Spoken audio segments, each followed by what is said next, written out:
Okay, well, welcome everybody. Welcome to the Precinct, Brisbane's House of Ideas and Innovation and Queensland's premier startup hub.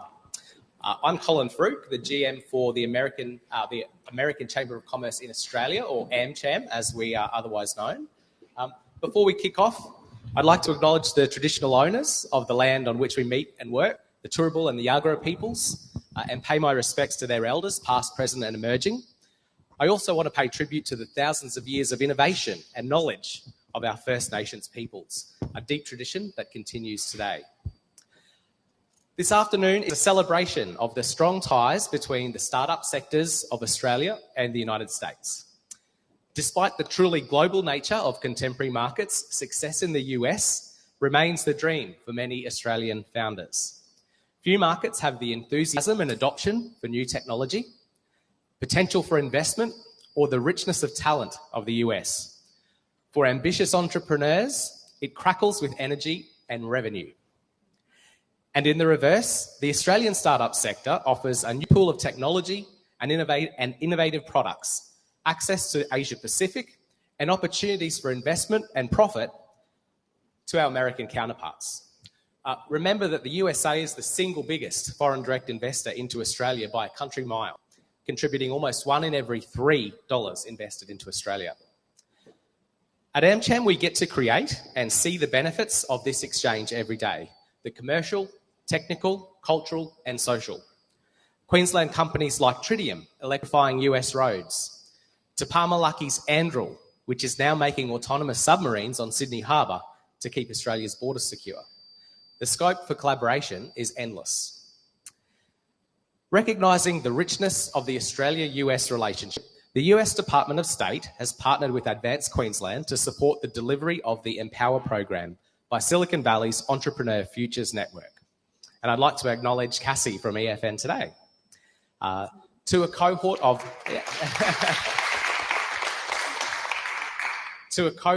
21 female entrepreneurs over the past few months.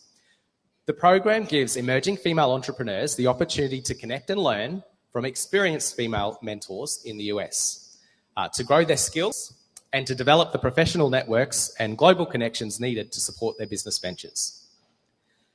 Today, these women graduate, and to celebrate their graduation, we brought together a panel of 3 of the state's exciting scale-ups to tell the story of their expansion into the US and share their learnings and insights from that journey.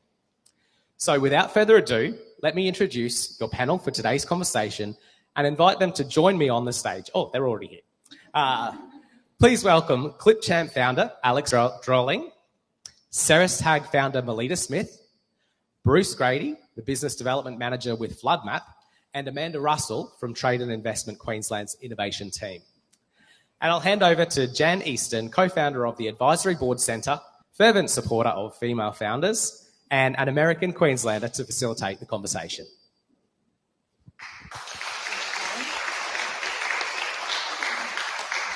I did this journey in reverse. About 20 years ago, I came from the States with a technology company that I co-founded to do the rollout in Australia and never left. So I still think it's a great idea to go over into the States, but on the balance of things, I'm probably more Queenslander these days than American, and proud to be. So I'm very excited today to be able to dig into this conversation with this great panel, because we've got a variety of experiences and people that are at different stages of their journey into the US. So for the panel, if you could just take maybe a moment to introduce yourself and just give a brief overview of your business for those that might not know. So Bruce, over to you. Thank you. Bruce Grady, I'm Business Development Partnerships Manager with FloodMap. And floods are the biggest cause of death and cost in natural disasters around the world. And there's never been a product that's provided real-time situational awareness for disaster managers. So we're always dealing with static flood maps that are built for construction, not what's happening right now. So that's the gap that FloodMap is filling. And we're starting to get customers, and we're getting to hear it in the States. So that's really great news for us. Thank you. So my name's Melita. Thank you for having me here today. So I co-found Serastag. Serastag is one of Australia's fastest moving animal health tech companies. So we launched in May last year, and we're now in 25 countries and on 13 different species. So we're a direct-to-satellite animal monitoring platform with a edge computing node, which is an AirTag. I'll try this. Yep, it's working. My name's Amanda Russell. I'm a Senior Trade and Investment Officer at Trade and Investment Queensland, which is the Queensland Government's dedicated global business agency. I work within the Health Innovation and Technology team, which works with Queensland companies in the tech space, which is a broad and diverse portfolio ranging from drones, robotics, SaaS, innovative tech across HR tech, digital games, fintech, all the other techs, and worth assisting Queensland companies to export, but also working on investment attraction as well. So that can be attracting foreign direct investment into Queensland, but also working with Queensland companies that are looking to raise capital to support international expansion. Thanks. Yep. My name is Alex Striding. I'm one of the co-founders of ClipChamp. We have set out in 2013 to build the biggest distributed supercomputer in the world. That hasn't worked, and neither have the next two ideas. So what ClipChamp is today. Does anyone know Windows Movie Maker? Yep, so that doesn't exist anymore. It hasn't existed for 10 years. So that's now ClipChamp. And if you head over to office.com, then you'll see that we're an Office product as well. So from distributed supercomputer to video editing, kind of an interesting journey, and perhaps we get to touch on this right now. I've been co-founder and CEO, and ever since the acquisition of Microsoft, the GM for ClipChamp. I might just stay with you for a moment then, Alex. So acquisition by Microsoft, sort of like the pinnacle of what probably a lot of people are looking to do. Take us back to that first interaction in the US market. Where did that come from? How did you achieve that? The first interaction in the US market at all? Sure. So that was one of the failed ideas we had, right? So we launched a thing called transcodecentral.com that would just allow people to convert a video file. Now, that's not very, it was kind of a disenchanting service, I guess. And then our co-founder went like, people aren't using it because they probably don't have a video file on their hands. So how about I just build a little webcam recorder? It's the thought process of a technologist, and we love him for that, because what that did is, well, it still didn't work. We still had to rename it to ClipChamp, and then that still didn't work. So we had to bring it into the Google Chrome Web Store, because we thought this is where people look for solutions. And the very first review that someone left, we're like, we're looking around in the room. Do you know that person? No. Do you know that person? No. And it turned out to be an American teacher. So it was the US education industry that found us first. And from there, it went into rapid adoption. That's fantastic. Now, Melita, you've shared that your first customer was actually in Montana. How did that come about? So we decided to be an online e-commerce platform, which for when we were ag tech, so we've kind of evolved similar to Alex. It's not so much a pivot, but an evolution. So we started with ag tech, but we really landed as an animal health monitoring platform.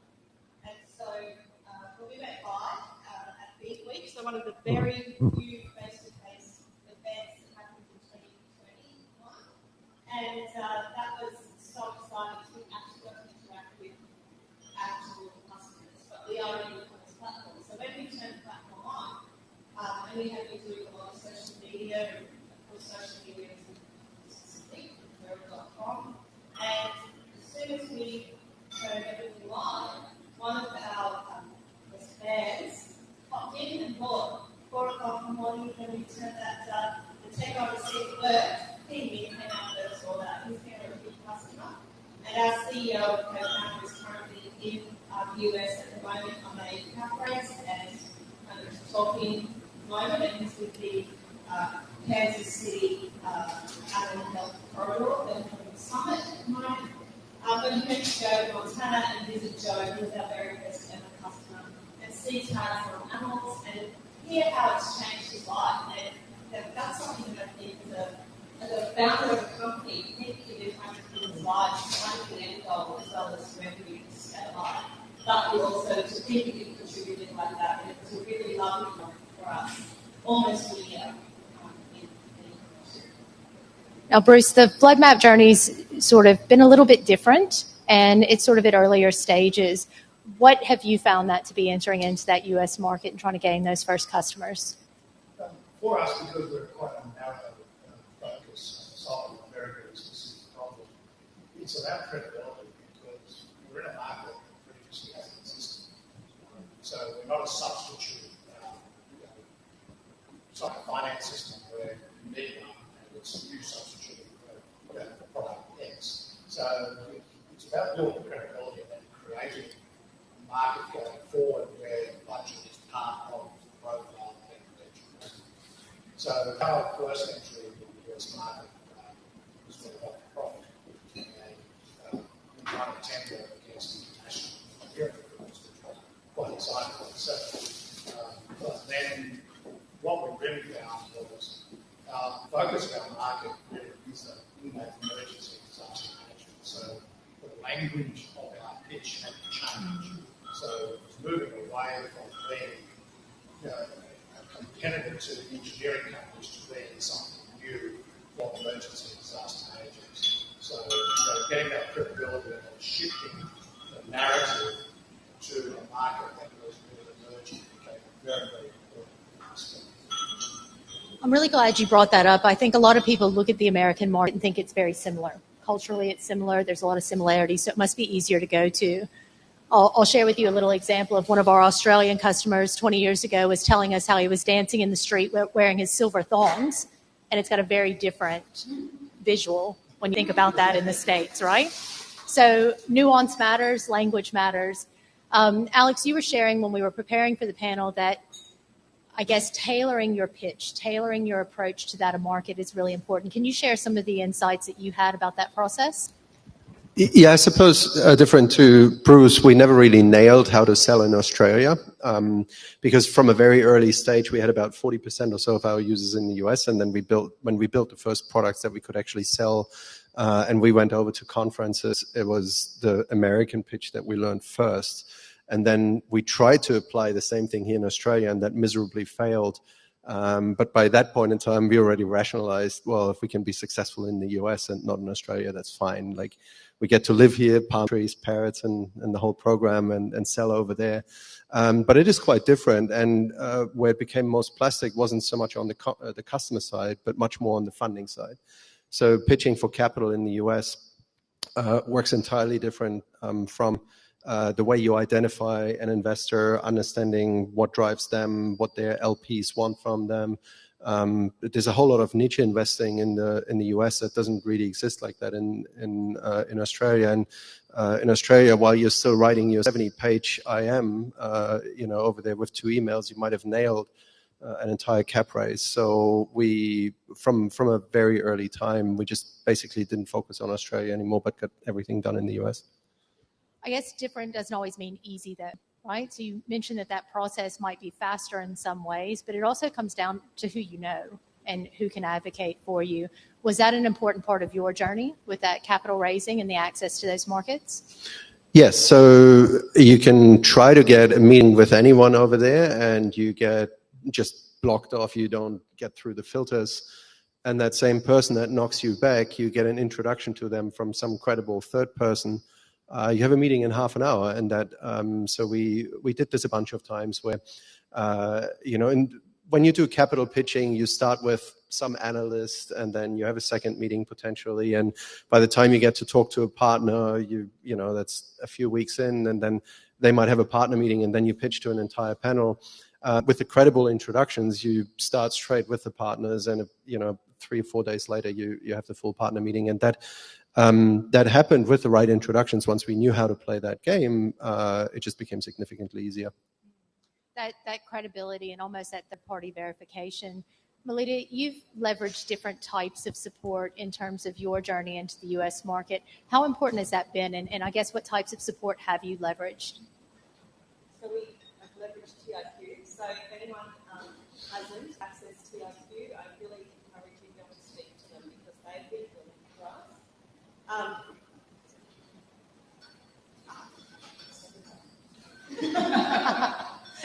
Sorry, so we access TIQ and they were brilliant. So our manufacturer is in Taiwan, of course, we decided to do an international e-commerce platform launch with electronics components in the middle of COVID, so a worldwide pandemic with a massive shortage, and we started to expand internationally from day one, and you can get on planning. So we decided to take a more complex route than some others may have, just timing. But TIQ has people on the ground, so that was excellent. We just asked advice from those people on the ground in Taiwan, in the US, so that helped. But also we had a consultant that we spoke to firstly about doing exactly what you said about getting the right introductions and learning how to tailor your pitch. So I mentioned before that we've evolved from an identification traceability ag tech, which is something that's really meaningful in Australia because, especially for livestock production, individual unique identifiers for animals for traceability and provenance is really important. In America, it's much more about animal welfare, and the unique identifier is being able to target the right animal health products and information to the right animal. And so we are now, I said, on 30 different species, and that's because we wanted to be the world's most comprehensive animal monitoring product, and that's what we're on our way to do. So we're on giraffe and buffalo and bison in America, so the platform will just be open. And so finding those champions, if you like, that can make those introductions. So it can be to investors, but it can also be to customers. So we've found that someone saying, I had a great experience. These were the things that didn't kind of go the way I thought, but it was still worth investing in as a customer. It was really valuable. Way more valuable than our social media that, of course, says they're great and gives testimonials, and they're genuine and they're true. But to hear it from someone who you also work with, it's in a collaborative space with you.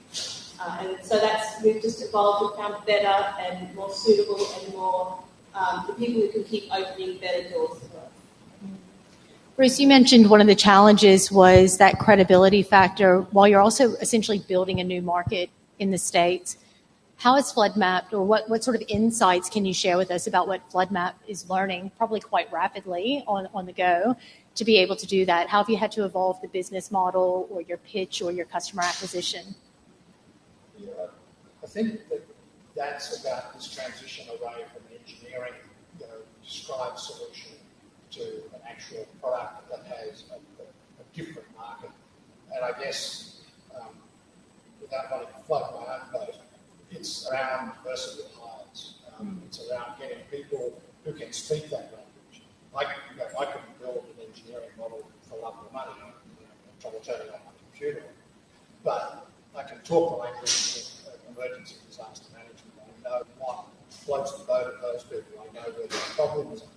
So I can both speak to them credibly about our product, and I can also bring back to the technical people where the gaps are and what is it they're actually looking for. So, and what we found is a lot of our customers are saying, wow, we've never worked with a group that's so responsive. We've never worked with a group that's actually really tried to tailor product to our specific needs. And that has a lot to do with size. Yes, it's easy to pivot when you're smaller and so on. But I think that's something that we don't want to lose going forward. So, I think talking the language, being really engaged with those customers, and then being responsive and adaptable to what we're hearing about their genuine needs are. It's a real core part of building those advocates over there. Melita, you mentioned that it was so important to be able to have those people in market that could advocate for you as you continue to build out the rest of the market. Have you had to change much about your business model, though, to be able to operate in the States? So we haven't had to change our business model, but what we have to change is our emphasis and our nuance, I suppose. So similar to what Brian was saying about being less engineering tool and more response tool, we're something similar. So we have gone through all the processes of accreditation, certifications, so we can be a regulatory tool used by governments or people who are interested in having that level of integrity. So we're ISO 27001, we're ISO 9001. We did all of that really early so that we've got this level of credibility.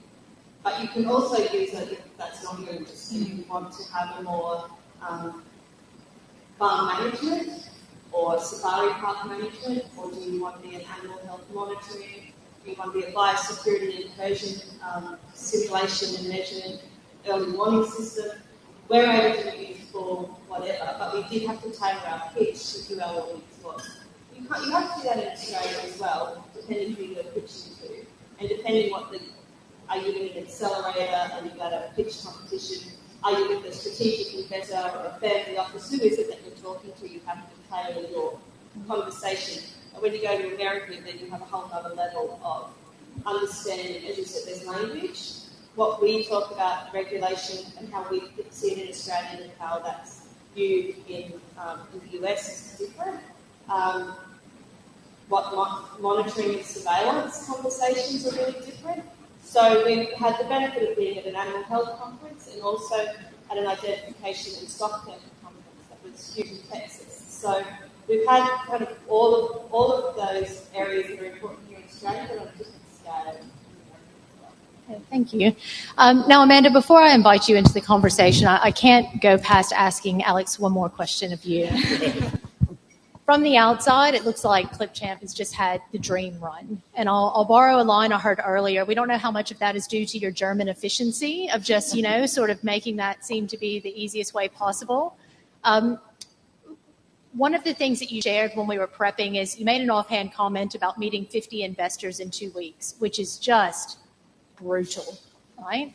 And you also shared that, you've just got to meet the time zone. You've got to go to work earlier. Sometimes you have to stay up later. What are some of the real, just real raw insights you can share for people that are looking at that U.S. market and servicing that U.S. market from Australia? Yeah, it's so you got to have a thick skin, right? So I think when we started maybe I talk more from the capital perspective because, we've talked about customers already a bit, right? So first cap raise we try to do here in Australia, we were told by some of the investors, we need this information memorandum. So for about a month, we wrote 70-page, and I'm certain to this day that no one's ever read it, right? Contrast that with one of the largest investors in the world, Tiger. We got a credible introduction. Half an hour later, the executive assistant of one of the partners calls me and goes can you do 236 to 242 today? 6-minute slot. The guy runs his day in 6-minute slots, right? So literally 236, phone goes on, you're Alex, all right, go.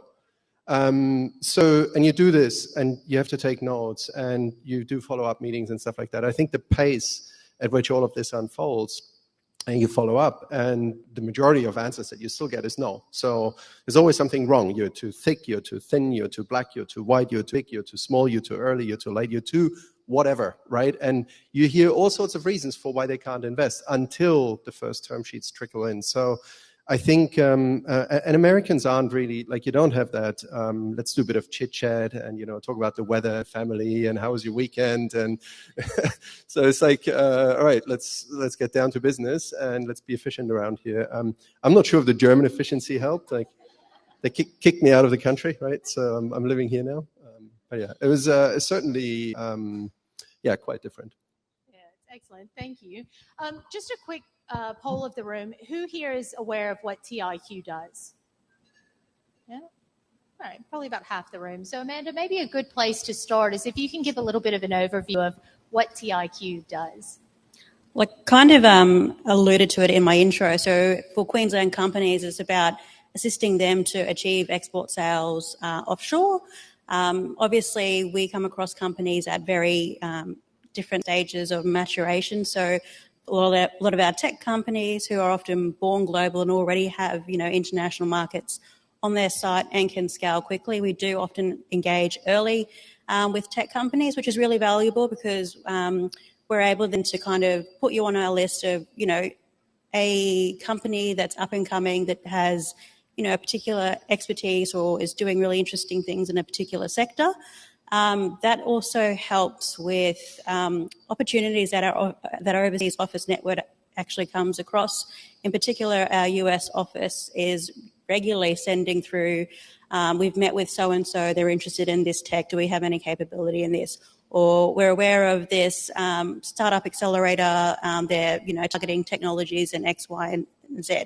Are there any Queensland companies that would fit that? So while early stage companies are not kind of our target end clients, we are happy to engage, and we're happy to kind of build you into our pipeline. And that means that there's just a continuity of service, I guess, as well, for when you are ready to engage with TIQ.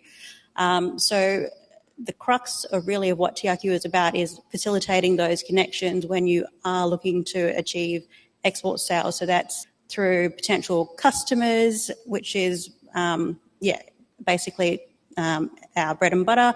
But also if you're looking to set up overseas offices, we can refer you to providers that can provide that trusted advice who've been there, done that with Australian tech companies before, and can make it easier for you. So what is the type of advice, I guess, or the most kind of common insights that you're able to share when people are looking at entering that US market? What are the things that they're asking or should be asking of TIQ? At TIQ, we speak about, being export ready, but then also market ready. So you really need to look at each market and kind of go through a checklist in terms of, your market research and validation, your segmentation. So our office will kind of go through this with you as a first, conversation to kind of assess where you're at and kind of make sure that you're thinking about things before you take that step into the market. That goes further to, marketing and business development. So a lot of our companies, we speak about, similarities between markets, but it's not similar. So we kind of underestimate, how big the market is. It's, probably most of you have heard that anecdotally it's expressed as, 50 different markets in one market. So people do really underestimate the size and even the time to develop business there. So I guess a couple of the points have touched on perseverance. I think, it does take a lot of work to get it right in the US. So you need to have lots of resources, including funding and time and travel to market to fully develop the market. And also the pricing and regulation piece as well. Yep. Now, Alex was open about sharing some things just don't work. What have you seen that hasn't really worked well, Amanda, from TIQ's perspective when people are trying to make that entry into the US market? What are some of those sort of failures that the rest of us can learn from?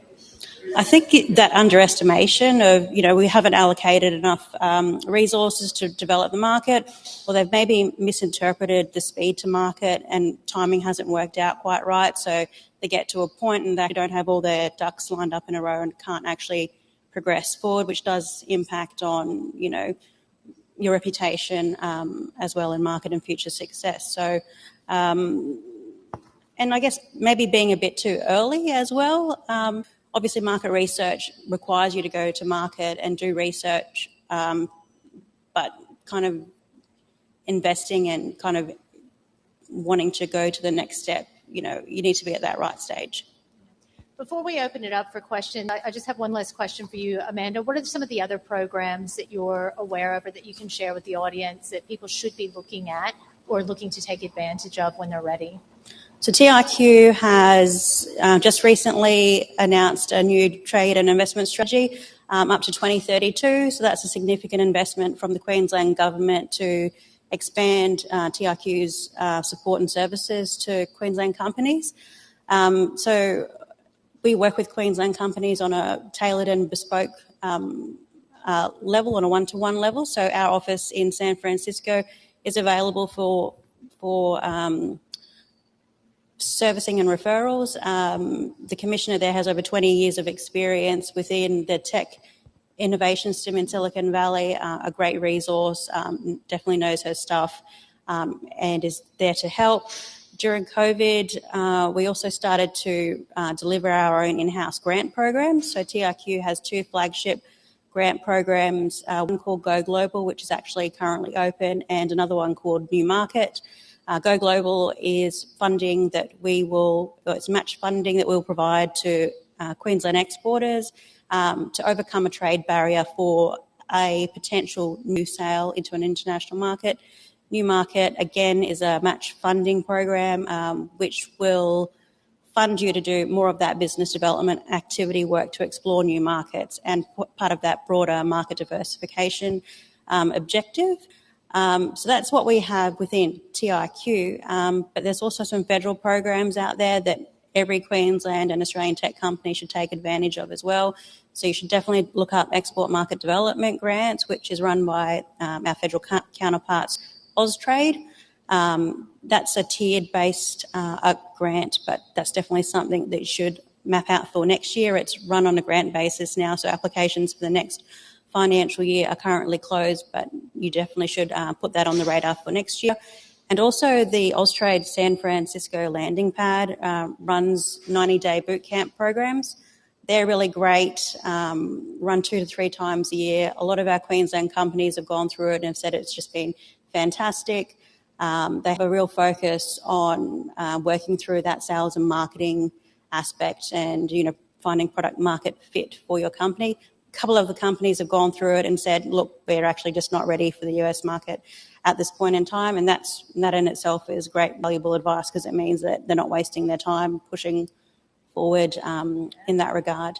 And also, local councils have actually started to take a real interest in running programs for local companies as well.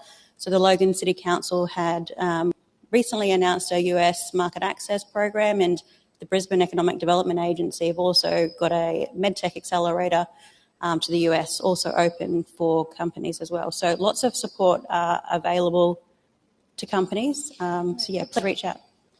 And one of our female founders in the room, Siobhan from Passport 360, will be going to San Francisco on the landing pads there. So I'm sure, I guess one thing is it does happen to real people. Yeah, real people actually get to go and take advantage of that. We might open it up to some questions from the audience. If anyone would like to take this opportunity to sort of pick these great brains sitting beside me. Does anyone have any questions? No?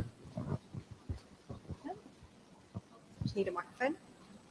Speak up. Beautiful. Excellent.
Hello, Marie Bear Clinials. We have a clinical trial participant recruitment platform. We already do have some US customers, but we're about to jump into going to events in the US market in the next couple of months. But I guess just looking for feedback on boots on the ground, the need for that early on, how you have managed that and how have you managed those relationships over there. So, Alex, you don't have any staff, or do you? Yeah. So the very first time we did this, I went to 2 conferences. One was HIPAA, and the other one was an education conference. And the education conference, we played around like we want to move or anything like that. Eventually, I ended up going by myself.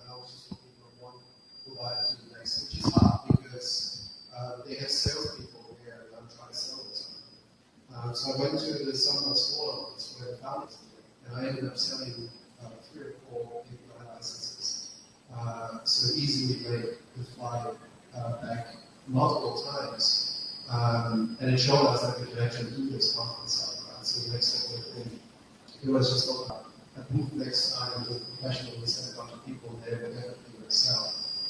At the end of the day, we did do it because we valued the product. That was one of the things that we pivoted away from, because it didn't grow fast enough for us. But it's in principle it's possible to do. Like, if you have good service, I guess you can just go to any industry conference that's in your area and talk to some smaller firms or companies where you have a founder. And, you know, they're either unstable to do it or not. But that's great validation itself, and you don't spend a lot. Okay. Melita, what's the Sarah's Tag experience with in-country support?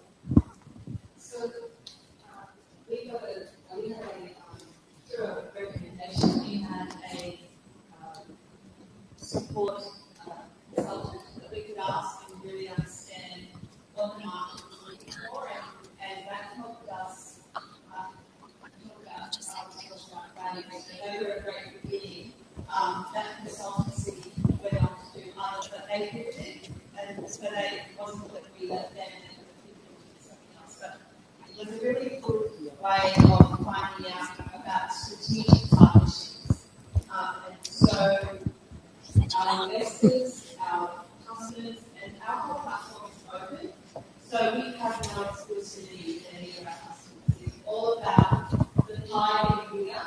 Everyone is that pie and improving our own financial stability and the financial stability of our software partners, of our tag customers, and then of the companies that engage with us. So everyone wins. It's something that we've really tried hard to build into. But we did go to events. We also didn't do booths at the start. We've only just recently started doing booths, and we're also trying to refine, because of course we watched in COVID, Weather Global events. So we learned all about how to do great digital booths and how to attend digital conferencing, and I really hope that stays, because if that's an innovation from COVID, the worldwide pandemic, what an opportunity, because from there we were able to have many meetings. We didn't sleep because you do that on a global scale, but like we get to meet all these amazing people wanting to do amazing things. And then they're contacts that you can continue to follow up, and you learn more, and hopefully they become either customers or investors, or they introduce you to customers or investors, because even attending events, you have to stay focused and funded. So don't just go to everything. Choose. So we've tried to find which are the events that are going to matter that we should attend, and then we'll throw some marketing and some opportunity at that, and don't go to everything. What's going to get traditional media, as well as social media content, as well as engagement with your customers, as well as keep telling your story. But you have to be staying funded, so there has to be a return on that investment. So choose the event you go to, and then try and find events that also have these meeting opportunities as well. So if you get to speak, so when we first started, we didn't go to an event if we didn't get the talking spot. So don't ask a startup to pay to attend an event. They're just trying to survive, so it shouldn't happen. So if they're going to have to pay for an event, give them a speaking spot. Let them share their story. Bring people to that event that make it worth getting a startup going, so you can become a scale-up. That's really important. So choose the events that you get to then also have meetings. So you get to ask to meet other people at that event, and they get to meet you. Don't just go to an event and then they offer you to buy the event email list.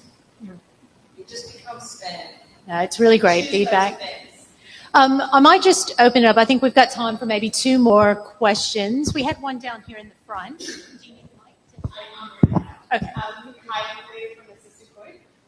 Question probably somewhere between Alex and Lolita. You did mention that really growing that network and having those key people knowing you in an American market really opened up a lot of doors that maybe would have taken you longer to get into otherwise. How did you come across those magical people? Were those connections you developed in Australia and then had that reach to the US market, or is that really that you had to develop over there to then unlock the potential in the US? You might need to speak up. I think that mic's having a little bit of trouble at the back. We'll speak like that. It's a mix. So some of them were from our professional lives prior to, so I started my professional life at SAP, which is a software company, and created a whole lot of contacts. We had some of the investors we actually met because they came out of that ecosystem. They reached out to us. Some of them then, helped us get introductions to others. So it's, I think it's relationships that you build on.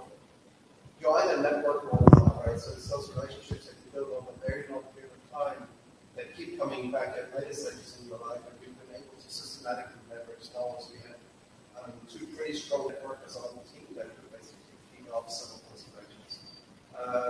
We've also seen some other companies getting funded from like that, where there's some sort of advisors that they found or whatever, and they basically wasted 6 to 9 months to build a whole team and let them go start from scratch. So it is tricky. I think it's determined by the quality of people that you get in, so you reach out. But one very good thing to do is to find people that you're really interested in, identify them on LinkedIn, and see how they're connected, whether someone.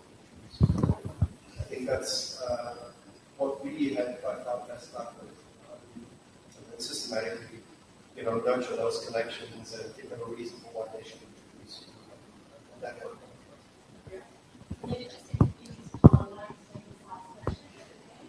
Thank you. And thank you for your time here today too. It's much appreciated. I'm learning. My company has a great product. It's as iconic as what will rival other Australian inventions, such as the Ultra Scan, the ultrasound scanner, the power board, the black box flight recorder, the polylight forensic lamp. I could go on. When you're dealing with hardware and software, they're completely different. And I was listening to how you were saying how you tailor your pitch. So there was one person that you would all know, I won't mention the person's name, who said they don't invest in hardware because it's precisely that, hard. So how do you make hardware simple? How do you have people understand that it's not rocket science, that this can be great? It not only, I guess the best thing about it, saves lives.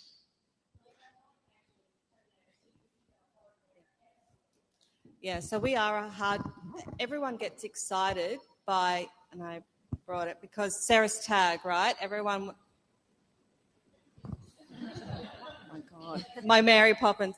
Everyone gets excited by the sensor because it's cool. It's an edge computing node. It goes directly to satellite. It's 28 grams, so 35 once you put a backing plate on it.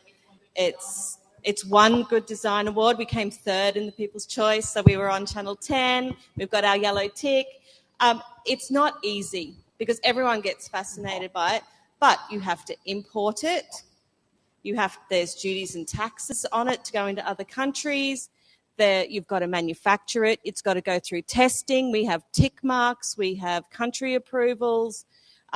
We've got a satellite, so you need satellite licensing. It's not easy. It is hard, and we've got a whole back-end software data piece that no one even talks to us about until we get past this cool sensor. And so hardware is hard because there's so many parts to it. So one, I'd say make sure you have all your certifications. All of those things are really important because then when people ask you, you can say, oh, yeah, no worries, tick that off. Next question. And you really have to find what is the reason someone's going to go to the effort to help you. So look for strategic partners. Sometimes you'll have in your network someone who's never going to invest in you, but they will help you find those people who will open those doors for you. There is no easy answer. And one of the things about software, right, is if there's an issue, you can send a patch out. If there's an issue with manufacturing, that's a tooling issue. That's a many dollars. We'll just call it many dollars. So, there's a lot that goes into it. So it's considered risk, but risk is also opportunity. And we also created a market. The direct-to-satellite AirTag didn't exist. Why would we do it? We've got RFIDs. Why do we need this? So creating a market and having hardware is not easy. There's no easy answer, but it's find champions. Find people that will help you and help you tell your story so that you're not a lone voice. And don't give your product away. People don't value it if they don't buy it. That's really, really important. Everyone will tell you, oh, just give me one and I'll let you know how good it is. Well, that's a sale you'll never make again.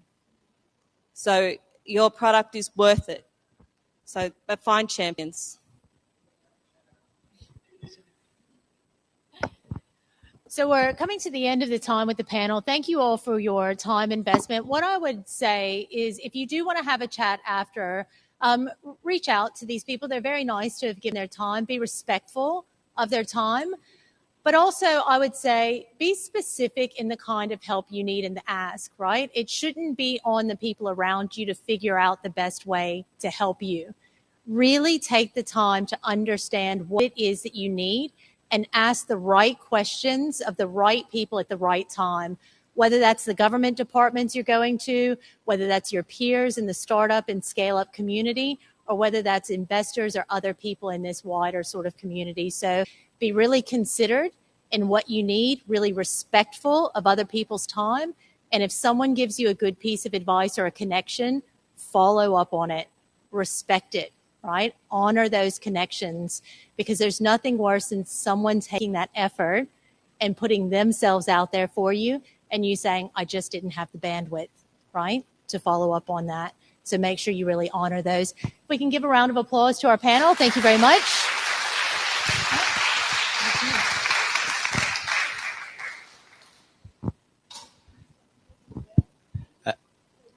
Thanks, Jade. Thank you. That was amazing. As a Queenslander, it makes me so proud to see the startups and the scale-ups that are emerging out of our state and going global. I'm sure if you are a startup or if you're scaling up yourself, you feel exactly the same way. I wanted to point out just a couple of the positives, because we know that starting and scaling a business is hard. But some of the things that I took away were that the ping of that first online order for your product, winning a contract against a large competitor, and getting that credible introduction to someone who might be able to finance your business, and them saying come in in 30 minutes.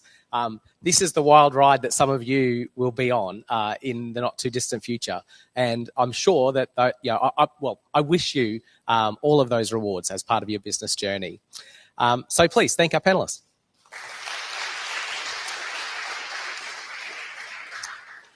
I also wanted to just quickly put in a plug for my employer, AmCham. So where we fit in is essentially once you're scaling and growing and doing business, we are the community for business and two-way trade and commerce between Australia and the US. And while some of our members are larger corporates, there's room in our community for everyone.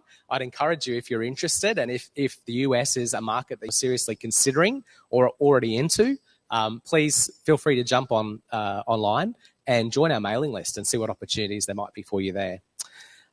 So now we'll kick off the second part of today's event, which is to present 3 4-minute pitches from 3 shortlisted members of the Empower cohort. Karina Steinbach from... now, some of these are peak startup names, so I'm going to get them wrong. Karina Steinbach from AV Tech Pty Ltd, Shafali Gupta from UVPAC. Did I say that right? Great. And Jenny Wellington from Anuo Medical Technology Solutions. And our panelists have generously agreed to provide pitch feedback. So while we reset the stage, let me invite EFN's Cassie Karavis, who's joined us in person all the way from Detroit, to share a little about EFN and the Empower program.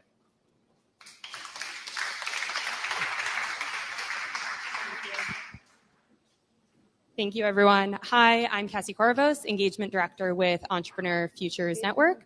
We are an international nonprofit based out of California, and we work with individuals and organizations to help them tap the power of open entrepreneurial and innovation resources. We provide a wide range of programs from different trainings and support to teach entrepreneurs about fundraising, business development, pitching, mentorship, coaching, really whatever they need to take their business to the next level, we make sure to help connect them to those resources.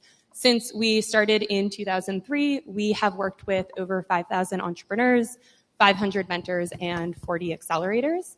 It has been an absolute pleasure working with the Queensland government, especially our partners Grace Martinelli, Jill Martin, and Paula Collins, to put this program together, and we're really grateful for the funding from the U.S. State Department.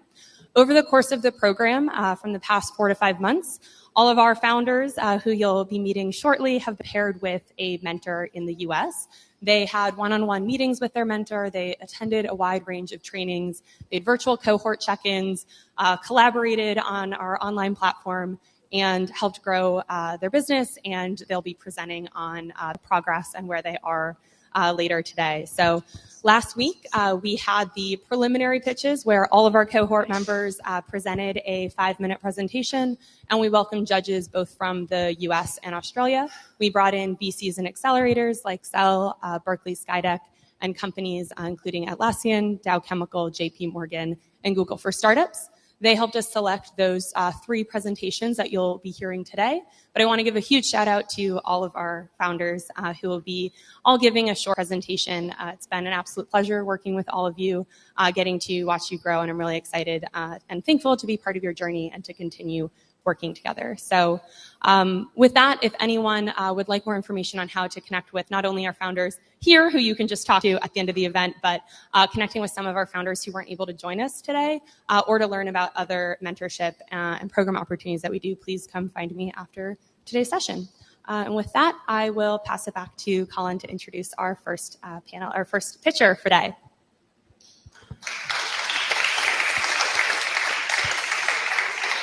Thanks, Cassie. Well, let's get straight into it. Shall we invite Cassie to the lectern? Oh, or sorry, Karina.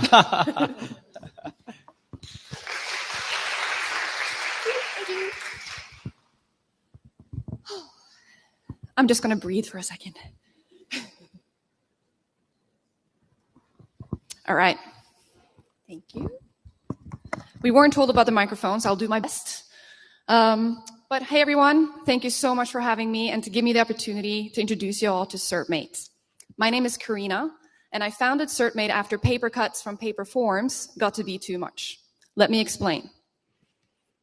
We at CertMate, after years of personal experience and customer discovery from the oil and gas and clean tech companies you can see here at the bottom, have confirmed 3 core worries surrounding certifications for vehicle hygiene.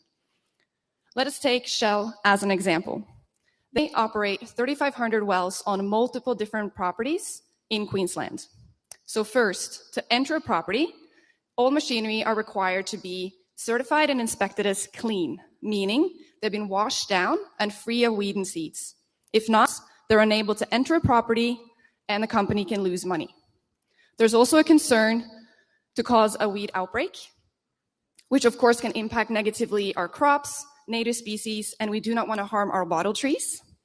Last but not least, these certifications are still written out on paper in this digital day and age, and we want to make sure that we ensure quality of documentation and minimize the loss of trees as well. So CertMate mitigate these issues by ensuring that no matter where you are, you can create and access your vehicle hygiene certifications all in one location. You can also ensure that people are trained when they inspect and certify your vehicles, making sure that you are compliant.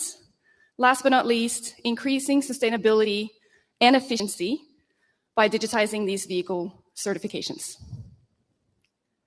So, how does CertMate work? First, you log in, select the vehicle template. Second, go through the checklist for your undercarriage, internal and external areas of your vehicle. Verify, sign off. Third, just store in our database and share however you're needed. Then, rinse and repeat. Pretty straightforward. Our target beachhead customer is any Australian oil and gas company that deals with day-to-day vehicle biosecurity. and is one of 27,000 companies in Queensland that can grow to include up to 255,000 companies in Australia. There's also a larger global market for military and import-export opportunities.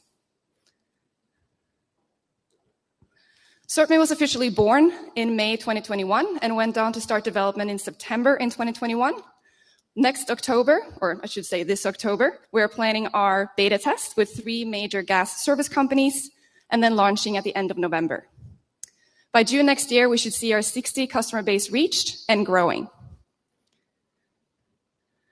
By using my extensive industry network, I have commitments from 3 major gas service companies to beta test CertMate, and will leverage these and the rest of my network to ensure that we reach our 100 first customers.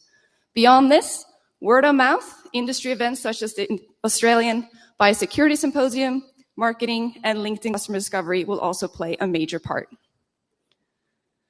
CertMate is based on a subscription-based business model from the starter pack through to the enterprise subscription, with the opportunity to pay per cert as needed.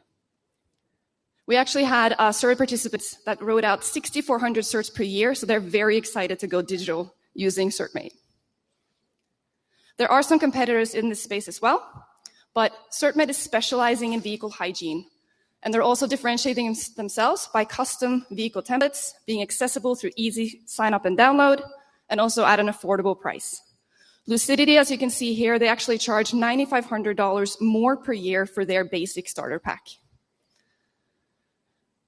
With being cash flow positive from the start, we are forecasting an exponential growth, seeing $106,000 in year 1 in yearly revenue, up to $10 million in year 4 in yearly revenue. To sum it up, with more than 30 companies in the pipeline, we're excited to expand and help companies go digital and green in the vehicle hygiene space.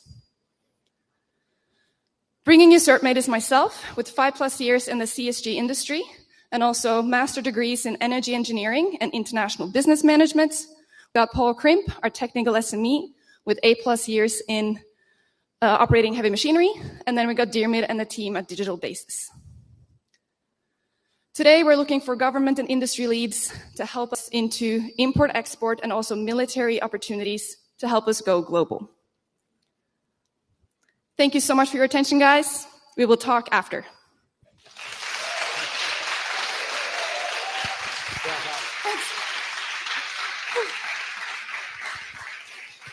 Well done, Karina.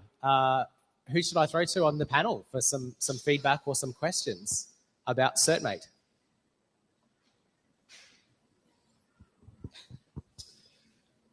So how are you going to address back-end support, running a business rather than having a great idea? Very good question. So right now, as you could tell, it's me. I'm wearing all the hats, and I also have a technical SME telling me a little bit about, heavy machinery, the bits and pieces I don't know. I am bringing on people to help me govern the back-end, and Digital Basis through the contracting are actually signed on for long-term back-end support as well.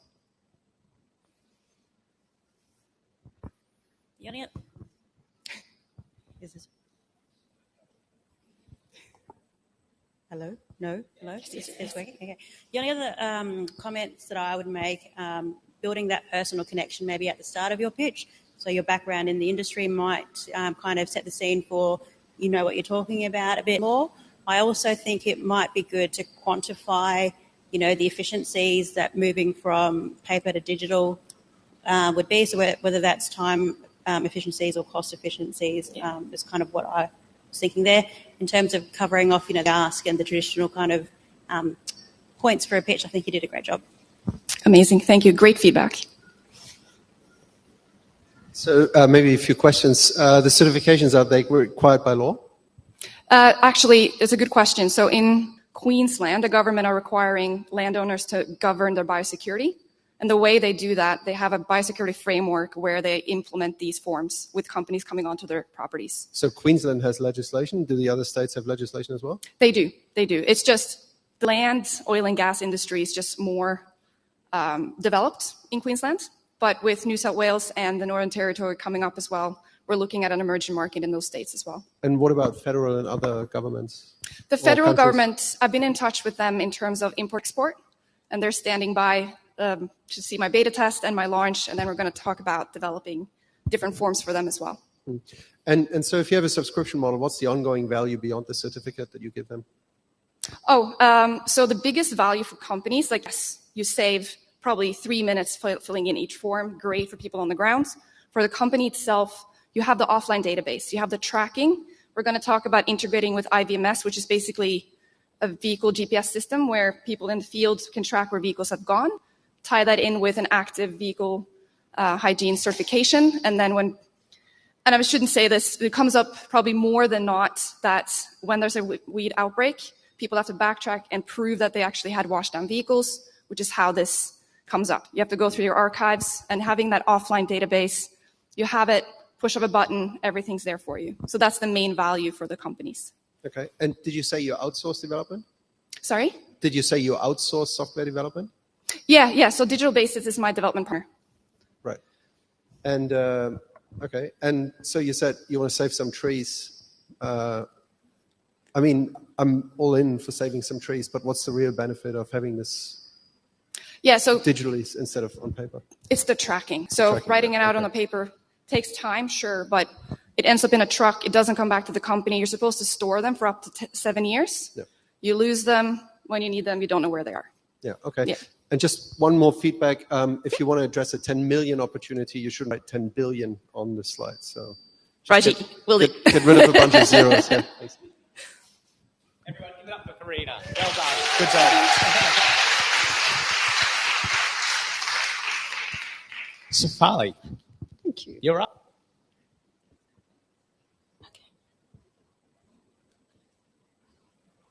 Hello, everyone. We all know that plastic pollution is a problem, but how much impact does it have?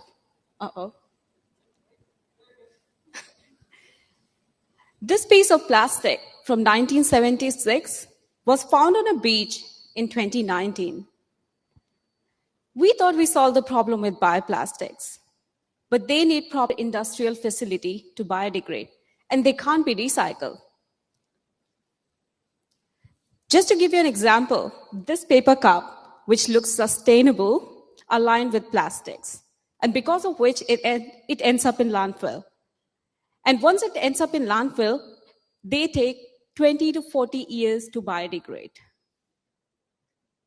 Not just that, we end up eating thousands of microplastic, and most of it comes from food packaging. So, are there any greener solutions? We ask ourselves, what if we could create an alternative to plastics using only natural ingredient that can naturally biodegrade? Introducing UV Pack. UV Pack is not only 100% biodegradable, it's home compostable and edible. Yes, you heard that right. Since we all use natural ingredients, you can actually eat our products. And since they are safe for us to eat, they're perfectly safe for the animals and plants that come in contact with. So how does it work? UV Pack is made from underutilized food byproducts like the one generated from processing grains or making juice. We are currently working with local food and drink manufacturers to collect and process their byproducts into materials which then become UV Pack products. Our raw material can be molded into any shape or size. So just imagine the possibilities out there. Once used, our product return back to nature on its own and become healthy soil, which means they biodegrade on their own within 3 to 4 weeks. Since starting UV Pack, we started UV Pack mid last year, and we have been working on this full time. We did lots and lots of R&D. We filed provisional patent for the chemical composition for raw materials. We developed some key partnerships with industry and with researchers. We are a part of UQ Surf program, where UQ leading food scientists are working to further improve our raw materials so it can see a wider application. We recently started trials with cafes, restaurants, and food chains, and there's so much more we have done in just 1 year. The global bioplastic market is expected to grow to $324 billion by 2030. With such huge opportunity, we believe that this is the right time for us to enter into the market. Just to give you an example, just with edible cups and just by tapping 10 to 15% of Australian takeaway cups, we represent $3 million opportunity in next 4 years. We are a team of science and tech. I'm Dr. Shefali Gupta with 10 years of research experience as a scientist. And Andy, my co-founder, is a designer, developer, and he has multiple years of successful startup experience. We are currently working with some of the brightest minds to bring UviPack into life. Since starting UviPack, we have been featured on startup news, TV, podcasts, and whatnot. But guys, plastic pollution is such a massive problem, and we can't solve it alone. We are live on Kickstarter right now. Kickstarter is a crowdfunding platform where you can go and buy our products. And by pledging with as little as $30 to $100, you can make a massive impact in fighting plastic pollution. Not just that, 1% of our entire Kickstarter sale will be donated to plant trees in collaboration with One Tree Planted and to restore reefs in collaboration with Great Barrier Foundation. So please, please be a part of our mission to replace 2 billion pieces of plastics with UviPack by 2025. Thank you.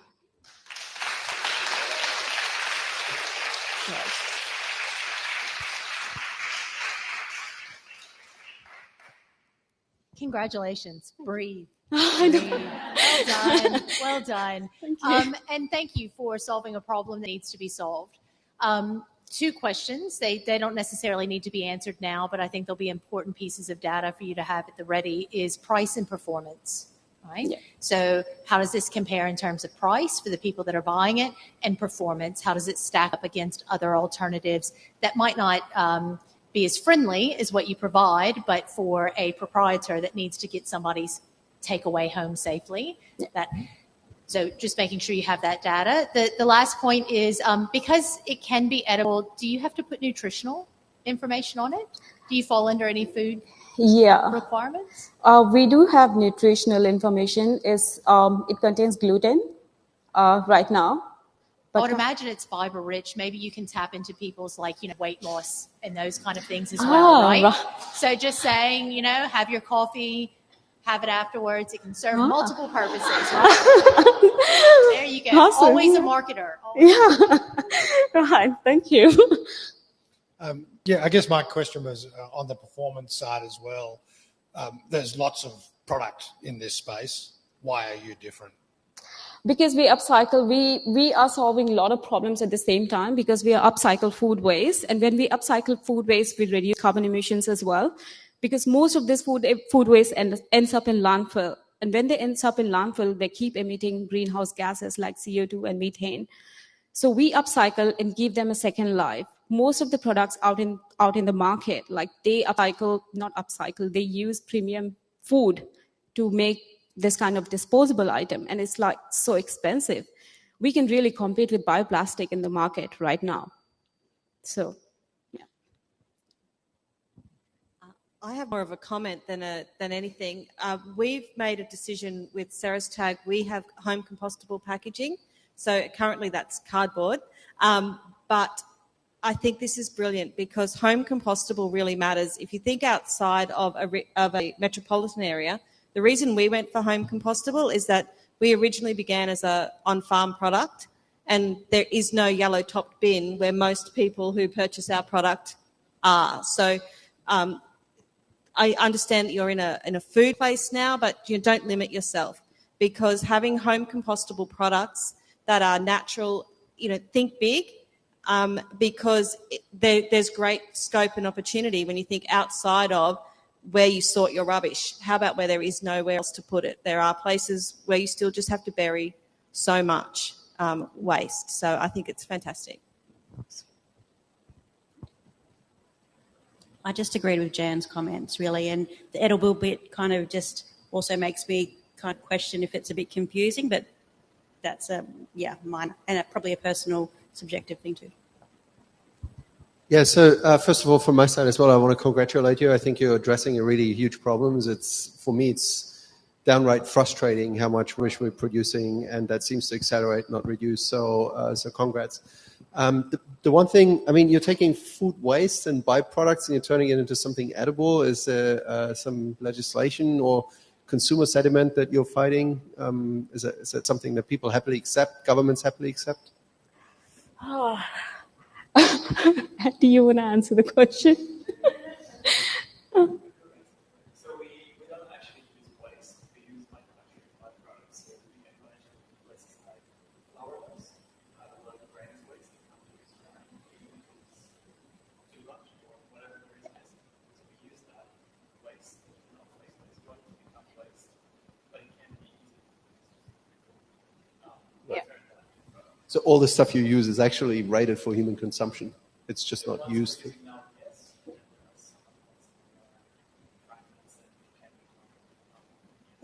Got it. And so the cups, they look quite chunky, right? So how do you scale this up? Like, how do you get enough raw material and production capacity to address 15% of the disposable cups? That's a great question.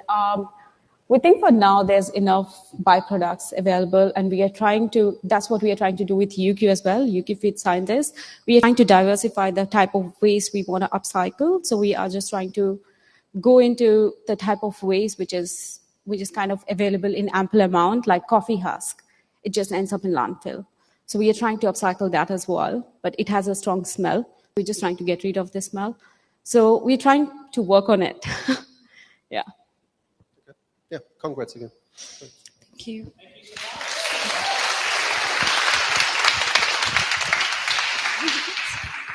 Last but by no means least, Jenny, take it away.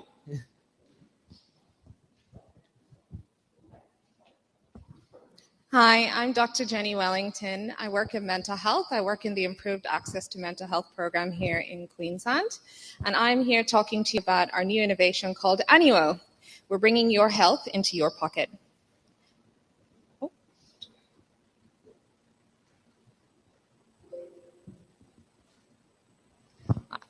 So what did the doctor say? That's what everybody asks you as soon as you leave the doctor's office. And that's my job every day, is to make sure that my patients understand exactly what I've asked them to do or what I have suggested that they should do.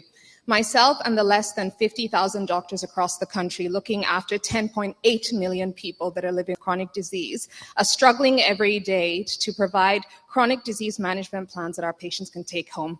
That equates to about 72 hours every month, about over $4,500 per patient. And we're struggling to find a solution out there for this so that we can redeploy those resources and give it back to the patients and help them a little bit more. There are no custom-built products out there that will help us in terms of talking to our patients as well as working as a management tool. Currently out there in the market, the big boys, such as Salesforce and Microsoft Dynamics, have created some healthcare-facing products. But for the average practitioner that has about, let's say, 1,500 to 2,000 patients, we're talking about $2 to $3 million over the space of a year to 2 years in order to customize their product, leaving more than 90% of the specialists without a solution. So we're bringing you Annuo. Annuo is a customized specialist solution. It is networking, so it is built for inter-organizational care for patients. It is built by the specialists for other specialists. We are putting health information sharing in the hands of our own patients. And more importantly, we are giving patients a voice. We believe that a treatment plan is a collaborative process, and we believe that it is a conversation. So how it works is that we already know that for the 10.8 million people that we have living with chronic disease, that having a closed loop conversation in terms of care is the best care. Our patients are retaining less than 49% of what we tell them immediately after an appointment. The healthcare systems don't link, so here is Annuo acting as a conduit between these unlinked systems. Before the appointment, helping you with one-touch registration, turning your recommendations into a to-do list, And for when the patient gets at home, helping them in simple ways with things such as medication reminders. Here in Australia, we're looking initially at the private practice space, where we have about 23,000 practitioners generating about $13 billion per annum. And when it boils down to it, we intend to have 10% of that market, and that would mean about $100 million, and that's less than half the state of Queensland alone. Our business model is that we are going to be generating core revenues through an annual subscription model in a 1,000 user bundle per patient at $68 per user on a 3-year fixed term contract. We will be allowing patients that are interested in having our product to also have it at $68. And down the track, we intend to give membership access to medical e-commerce partners so that patients can actually have a one-stop shop to match their treatment plans with the products and services that they need to actually make it successful. Our go-to-market strategy is pretty simple. We're starting here in our home state of Queensland, in the metropolitan areas, moving up the coast, and then rurally, and then New South Wales and Victoria. Trying to capture that 68%, so the large target specialist groups that we have, means that we can capture 75% of the specialists. We're talking about chronic pain, we're talking about mental health, we're talking about women's health, and we're also talking about obesity. And we believe that putting the vulnerable people at the center of our business is good business sense. We're making the vulnerable populations, I see about 9 different people, the core of our business. And our main competitive factor is that we're coming in and we're making it affordable at $68, as well as all the other things that we do. Our team is pretty strong. We're female-owned 100% and female-led, and we have developed a tripod of business, medicine, and technology in our team members that we've chosen. So we ask you to help us in terms of our development that we started in 2019 with one simple product, one organ, one specialty, to help us raise about $1.5 million so that we can generate about $70 million in profit. And I can't stress enough to you that for the less than 50,000 doctors that we have in this country and 10.8 million people that live with chronic disease, it not only makes good business sense, it's social impact for the doctors, and it's also good for our patients. Thank you.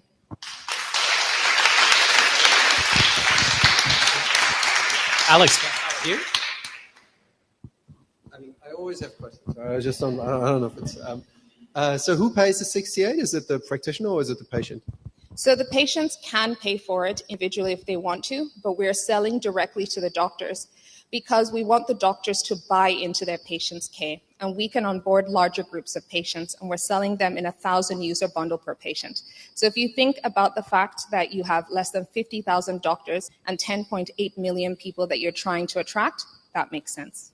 So you said the average practitioner has about 2,000 patients times 68. That's a chunk of money per year. So they're seeing enough value in this to... Yes, that's $68,000 as opposed to $2 to $3 million if you wanted to use Microsoft Dynamics or you wanted to use Salesforce. Yeah, okay. So your last slide said you're raising 1.5 mil. Where are you at in that process? So we have already raised $100,000 directly from our target market. So a small group of female doctors came together and raised $100,000. And we're currently talking to a few VCs. So fingers crossed for us. And so you said there's 15,000 practitioners waiting or users waiting for this. So where are you at in the product development cycle? So we're actually we have developed our initial test that we ran with 400 patients in one single practice using one organ, the skin. And then we built a prototype directly with our stakeholders. So with the patients, with the doctors, with the allied health staff, including occupational therapists, so that we could make sure that people of different socioeconomic groups and different education levels can use our product. We then demoed this prototype. We had a guerrilla session, and we invited all these stakeholders there to have a look at the product. And their assistance has been phenomenal in terms of helping us develop that UI UX. And we are 4 months away from completing our MVP. So we're raising money so that we can have more hands on deck in terms of that tech build, more salespeople taking this product out there to our patients, and of course to have that IT support team that can help us look after the product. Yeah, okay. And you're obviously dealing with a privacy nightmare, right, when you're dealing with patient and health data. So how do you make sure that the whole thing is secure, doesn't leak, it's really only getting into the hands of the people that are meant to see it? And I mean, you're dealing with potentially very sick people. You mentioned all sorts of. Is every one of your users in a position to actually get the access privileges right and not have it leak? So our patent, which I didn't go into, means that we're not trying to copy people's information. We're acting as a conduit. So when you link up those data systems on there, Annuo is a conduit, and it filters out only the very high level summary of the patient information that you fill out on a registration form that a doctor needs in order to be able to help you. And at the moment, working in this space, whenever I see a patient, the first thing I say to them is, please sign this release of information form so that I can talk to X, Y, and Z who have already treated you. Please talk to them. Please ring their office. Please get them to send me their notes. I get them on fax. I'm lucky if I get them on email. Sometimes they arrive by snail post. I wish they would arrive by pigeon sometimes because at least I would get to see them. And at the moment, I'm not able to do that. And I send people away every day who have waited 9 months to sit in my chair and talk to me. When if I had something as simple as this, I could start to answer the questions that they need answered of, why am I sick? What can I do to start getting better today? That's great. Thank you. Congrats. It's a great progress. I think that was a really polished pitch. The only kind of point that I had is based around, client-centric care, and maybe it's just because it's not available yet, but I guess giving examples of where using the system, not only is it price competitive with other offerings out there, but how it's actually improved patient service as well, I think. Thank you for that lovely compliment. When I first started out, my pitch deck was like 50 slides. I think that's common. So, and in those 50 slides, I did show people all the different areas that we can help. One of the biggest areas is pharmacovigilance in medicine. We spend over $2 billion a year trying to find out who prescribed what, how the patient didn't get it, and why they took too much medication, and why it's not working. So something as simple on Annuo as being able to remind people to take their medication, having a virtual stock take, having that countdown in terms of reminding them to be able to get this prescription, being able to connect to the pharmacy, make it easy for the doctor so that when you ring them and say, please, can you just give me a script? I only have like 1 tablet left, that the doctor can look at it and go, yep, we can give that to you, and continue to count how patients are taking their medication. So that's just one of the features that we've got. Thank you. I just have one thing really importantly, and it's probably for everyone. Please make sure that you have really good quality systems in your business. Don't just have a good idea and great tech. Have a great, why did I make this decision? Why have I used these technical providers? And now I've got when you get commercial, get those ISOs. So the question about privacy, we have that as well, right? We have animal data, but people are concerned about data. We are an ISO compliant company. It stops those questions, and you can get on with the important part of what your business is, which is raising funds to build a really great product. And that's for everyone, a product or a service. But make sure the business is taken care of. What your quality policy is. You've got policies for inside your business. You've got process flows for why. So that if you have a great idea that someone wants to do something with, you're ready for them to come. And yet they can say, oh, you've got this plan, not just for how you're going to launch a great product, but how you're going to run a good business. So that's just something that for everyone, but particularly for someone who's got data that even if you're a conduit, you touch it. So people will ask that question. We do have a lot of cybersecurity built. One of my friends that I went to school with, when you go on Facebook and you get blocked, he's the one who actually built that. And so he's looking after our security for us. I don't doubt that. No.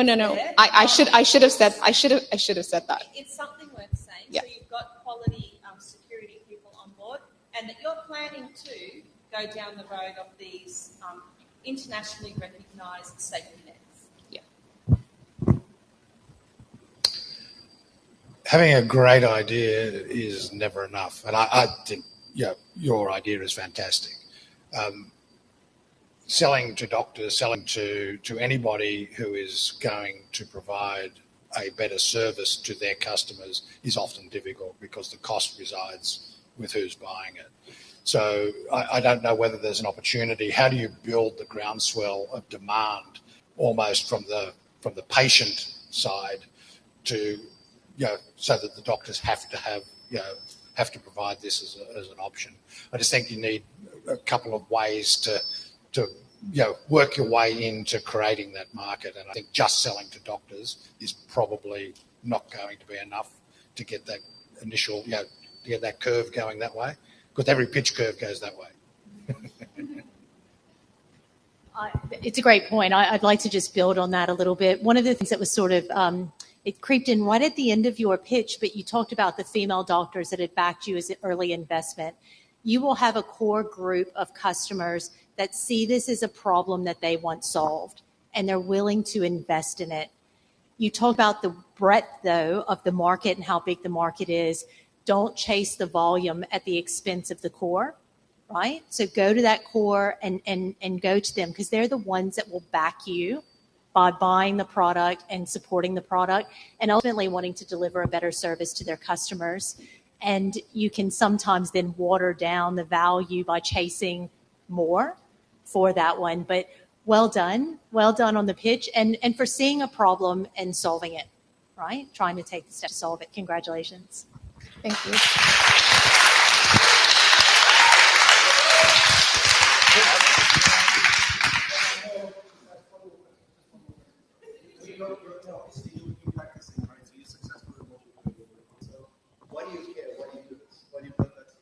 Why? 1 in 2 people live with chronic disease. Chronic disease in my family, so it's personal, it's also professional. I see people every day that are trying to do their best. People are quite vulnerable when they're not well. And if you think about the fact that about 30% of people have at least 3 chronic diseases, and then you add mental health, a lot of people don't realize that the incidence of anxiety and depression is nearly 40%. And you want someone who's struggling to look after themselves. I see that every day. And it's touched me personally in terms of family members, and it's also people that I see sitting in my chair. And I wanted to be a doctor since I was 4 years old. And when I was 12, in my school, I talked to my headmaster, and I encouraged him to allow us to use one of the rooms that we had to allow the underprivileged children to come in on Saturday and have play-based care. That's the person that I am, and that's why I'm doing this. And now, with Annuo, I have the potential to help millions of people, not just the people that come and sit in my chair and ask me what's wrong every day. That's why I do what I do. Amen.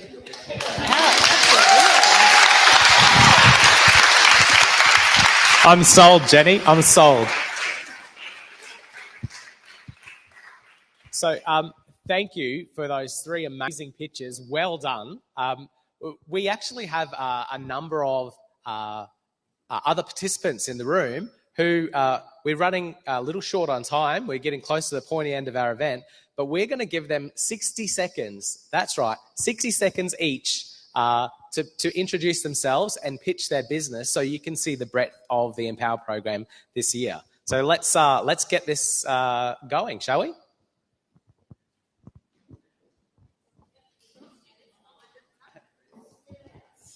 We're literally doing a fire pitch, and they're going one after the other.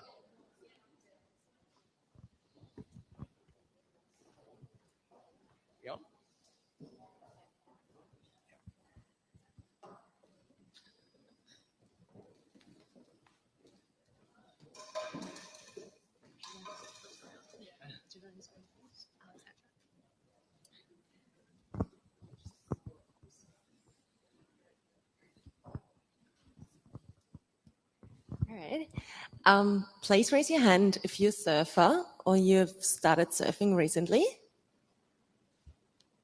There we go. That's a good number. Thank you. Each one of you contributes to 35 million surfers worldwide. And you may know that the ecological footprint of a surfer is higher than the average person. Zero fins reduces carbon emissions by 95%. Hi, my name is Alexandra Statzinger, and I'm the co-founder of Zero Fins. We're making world's first high-performance surfboard fins made from 100% bio-based and renewable materials here in Queensland. Imagine you lose one of these fins in the ocean, and it's going to start to degrade after 2 years. Safe for all creatures.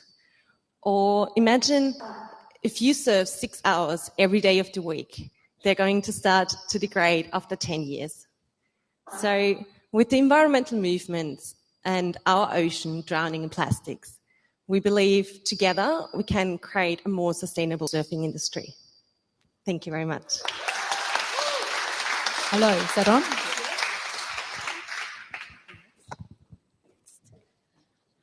I'm Donna, and this is Freya.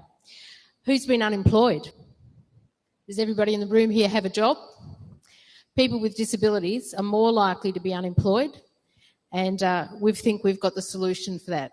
We've come up with the answers called Tiny Work Solution, and we started small with a little business called Thinking of You Gift, which runs out of the Queensland Children's Hospital. And Freya and I have both been employed now for 6 years, and we want to show other people, carers and people with disabilities, how they can make a job for themselves. The NDIS is prepared to support people around getting a job, not about supporting their business, but helping people with disabilities, the most vulnerable in the community, to have work. We're not thinking global, we're thinking 10 families and maybe next year 20 families. So come and ask us how we can change an inclusive workplace, because everybody deserves the dignity of labour to reap the benefits and the rewards of what a job gives, not only financially, but to have a meaningful place in the community that we're all standing in. So thank you.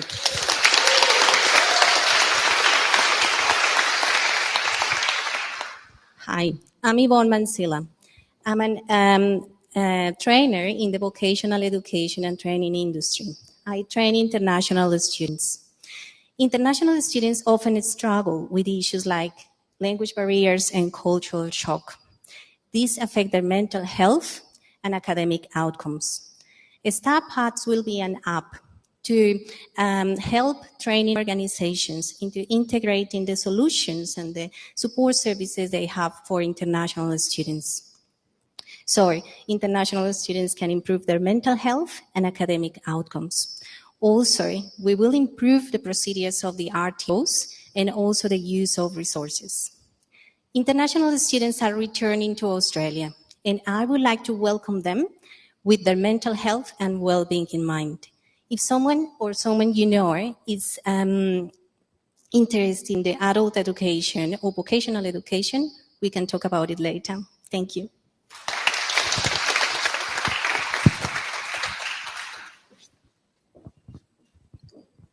Good evening. I'm Lucy, co-founder of Morrissey & Friends Livestock Services. We work with cattle, horses and people all across the red meat supply chain in Australia, and we also have a small footprint in Middle America.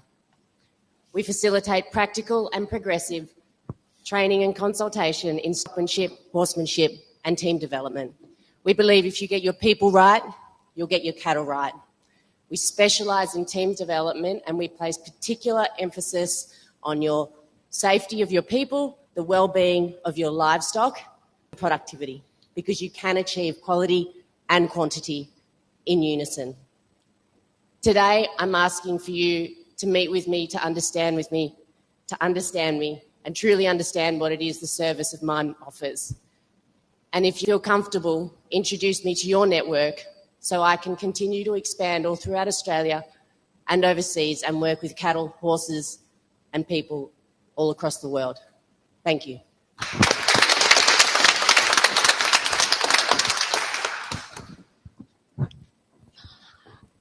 G'day, I'm Natalie Engel from Central Queensland, town near Ralston.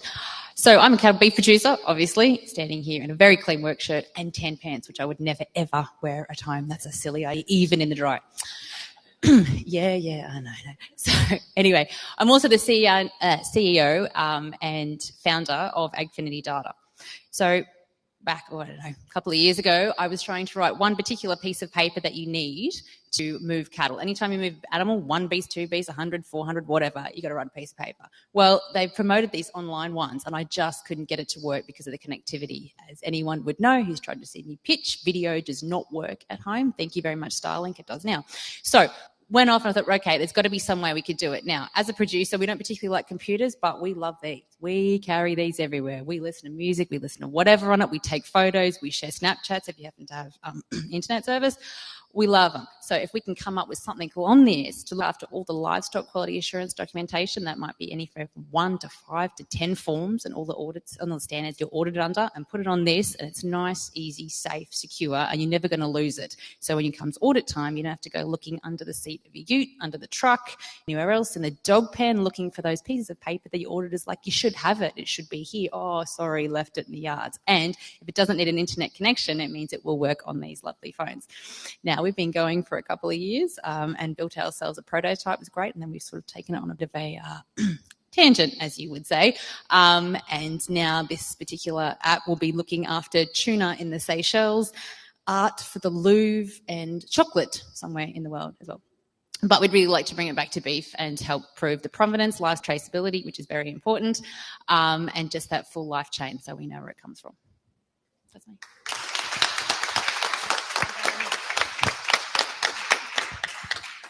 Hello, I'm the founder of Feed Music. Feed Music is a platform that connects musicians, businesses, and fans all in the one place for the first time. We are tapping into the influencer industry, which has seen a 900% growth from 2016 to 2022, and it's not slowing down. We want to change the way that these businesses are investing and engaging with influencers and encourage them to channel their products and services to people who deserve it, which we believe are musicians, and we want them to market with integrity. We are a three-sided marketplace built on connectivity, transparency, and accountability. And the ultimate goal of Feed Music is to be an alternative to the traditional funding models like the record label, positioning us as unique funding facilitators for artists. And I have booked my one-way ticket to America, and I leave in a week. So any support or connections would be very gratefully appreciated. Thank you.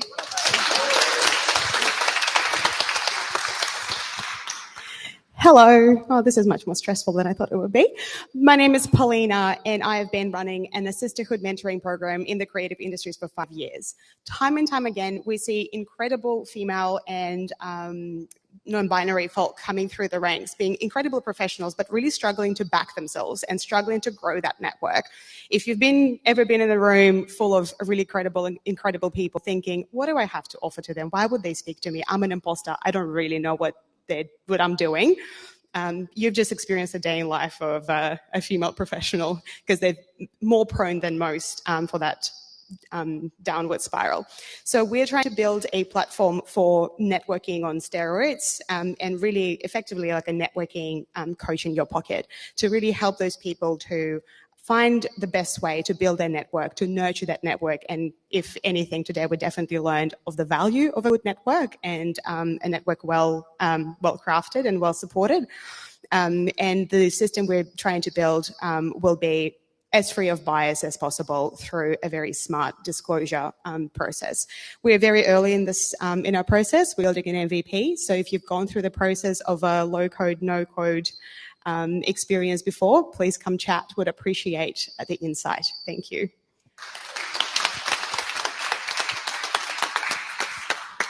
Hi, I'm Rachel Barrett. I'm from Dovetail Electric Aviation. We have a unique go-to-market approach that has enabled us to secure $110 million worth of aircraft conversions to electric. We are currently doing a capital raise. It's our seed round. So I'd love to talk to any investors that invest in hardware, sustainability, or clean tech. We have investment from Rex Airlines. They've given us an aircraft as well as additional funding. And I'd love to chat to you afterwards. Thanks.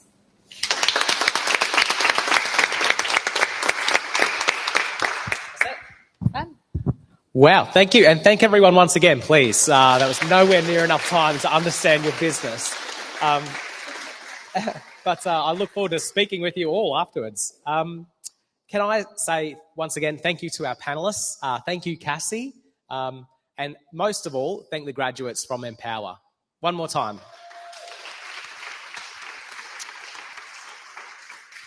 I also wanted to give a quick shout out to Dom from the XR Hub, who's facilitated the tech and the streaming for this event. Thank you if you're watching online. Thank you most of all for those of you who've come and given your time and attention today. We really appreciate it. And I also want to give a big shout out, although they haven't put themselves in my cheat notes here, to Jill and the Advanced Queensland team and the Precinct team. Thank you so much.